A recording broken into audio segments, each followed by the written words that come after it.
Olá, amados irmãos e irmãs, com muita alegria nos reunimos hoje no dia 18 de fevereiro, hoje é terça-feira, nós estamos na sexta semana do tempo comum, somos convidados a abrir o nosso coração, a dispor o nosso coração, a graça e o amor de Deus.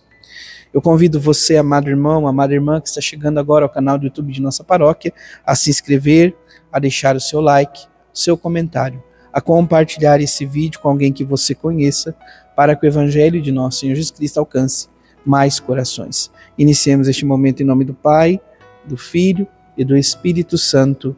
Amém.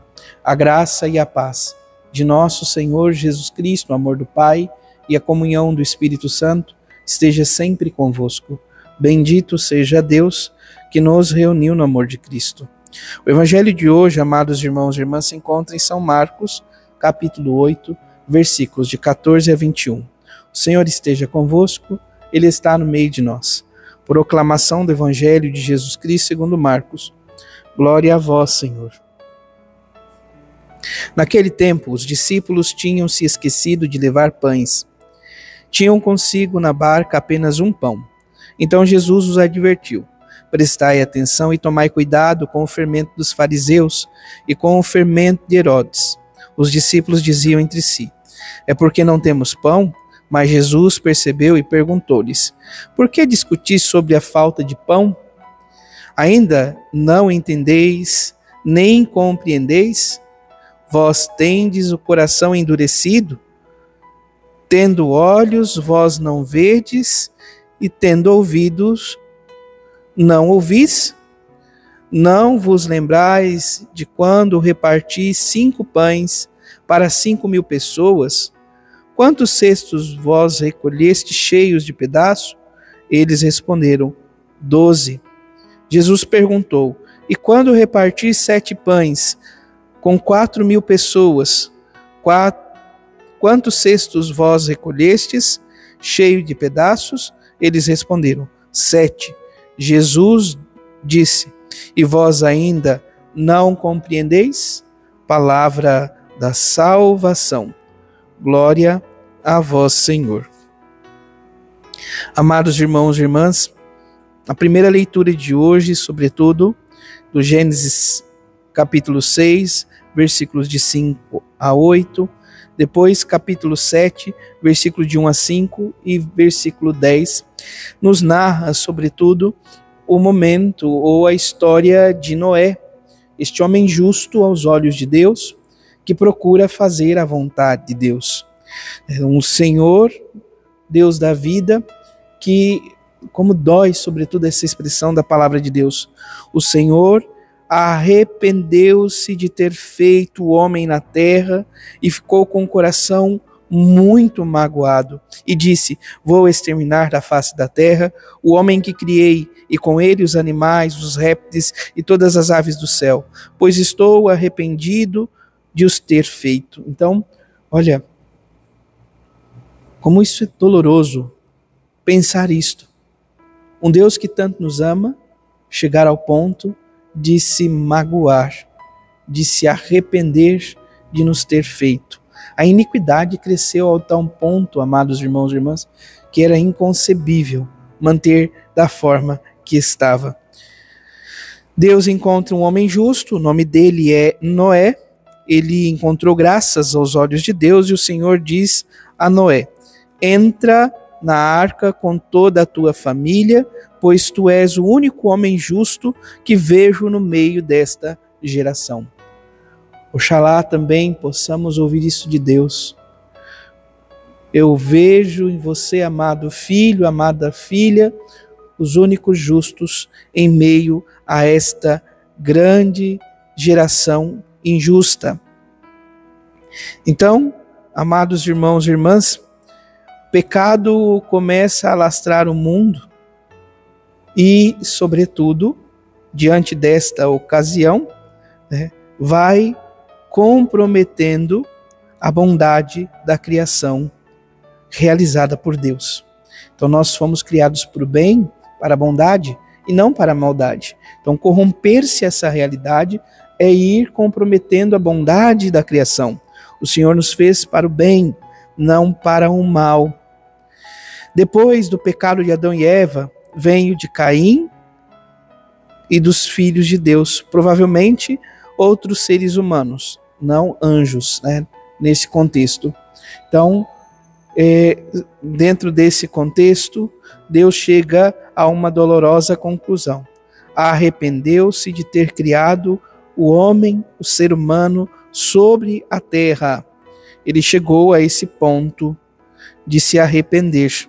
Deus não se arrepende da criação em si mesma, mas do pecado dos homens que a iniquidade e corrompe, que é iníquo. Então o ser humano tem a disposição de um coração iníquo, um coração que pode se corromper. Por isso Deus se arrepende. O arrependimento de Deus corresponde à atitude que os homens deveriam manifestar depois dos seus pecados, mas não manifestam. O arrependimento de Deus, se assim pode ser dito, amados irmãos e irmãs, leva-o a pensar no único remédio possível para tão grave situação criada pelo homem rebelde: destruir, de criar para recriar, começar tudo de novo, começar tudo novamente. Amados irmãos e irmãs, nos estudos, sobretudo, muitos estudiosos vão dizer que esta cena da palavra de Deus é uma releitura de um texto babilônico, naquele contexto mesopotâmico, melhor dizendo, da Mesopotâmia. E é tido então como o mito do dilúvio, sobretudo dentro desse contexto. Então, nós encontramos paralelos literários na antiga Mesopotâmia e outras versões, mas há uma releitura muito profunda dentro desse contexto. Se na literatura mesopotâmica o dilúvio acontece por capricho dos deuses, na literatura cristã o dilúvio acontece porque Deus quer reiniciar tudo. Ele se arrependeu com a criação que ele fez. A maldade tomou conta do mundo. Não é um prazer isolado, né? Ele não tem alegria. Deus sente, se assim poderíamos dizer. Ele não quer isso para o ser humano. Por isso ele quer recriar de novo. Mas um homem justo em meio a todos aparece: Noé. Noé é o homem justo. Justo aos olhos de Deus. Então que o Senhor, amados irmãos e irmãs, nos ajude, sobretudo, a viver sempre esta graça, a estar sempre na presença dEle, a confiar inteiramente no Senhor. O Evangelho, por sua vez, amados irmãos e irmãs, nos narra então a sessão dos pães. Nós estamos ainda dentro da sessão dos pães, e os discípulos levam apenas um pão para a embarcação e começam a ter preocupação de não ter o que comer. E Jesus então questiona, pergunta aos discípulos: por que vocês têm um coração endurecido? Não foram capazes de ver aquilo que aconteceu? Quem vem a mim não terá fome. O próprio Senhor diz isso claramente. Quem vai a Ele não terá fome. Então eles não precisariam se preocupar com estas realidades, mas confiar-se inteiramente em Deus. O tema do coração endurecido, amados irmãos e irmãs, é algo tão dramático e complexo que perpassa, sobretudo, a literatura profética dos profetas, de modo geral, no Antigo Testamento, mas também aparece nos Evangelhos. E quando nós observamos essa realidade de um coração endurecido, o Senhor nos convida a ir à contramão disto, a ter um coração manso e humilde como o do Senhor. Vinde a mim todos vós que estáis cansados e fatigados, sob o peso de vossos fardos, e eu vos darei alívio. Aprendei de mim que sou manso e humilde de coração. Ter um coração semelhante ao coração do Senhor. O coração é o lugar onde se formam os pensamentos e onde é concebidas as ações.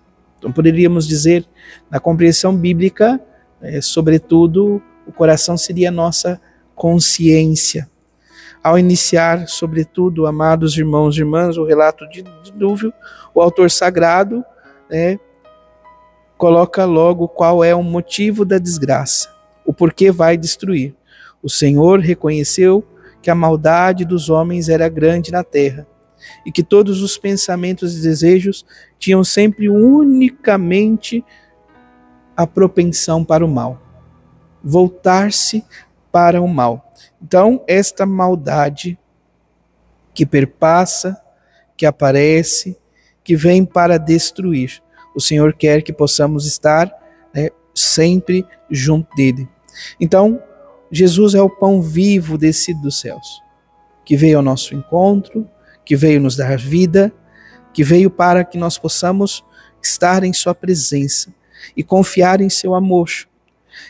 Nos afastarmos do fermento dos fariseus, do fermento de Herodes, que é esta disposição ao mal, esta realidade voltada para o mal. Então, que o Senhor nos ajude, sobretudo, cada dia mais, a estarmos em sintonia ao seu amor. Louvado seja nosso Senhor Jesus Cristo, para sempre seja louvado. Abençoe-vos o Deus Todo-Poderoso, em nome do Pai, do Filho e do Espírito Santo. Amém. Graça e paz.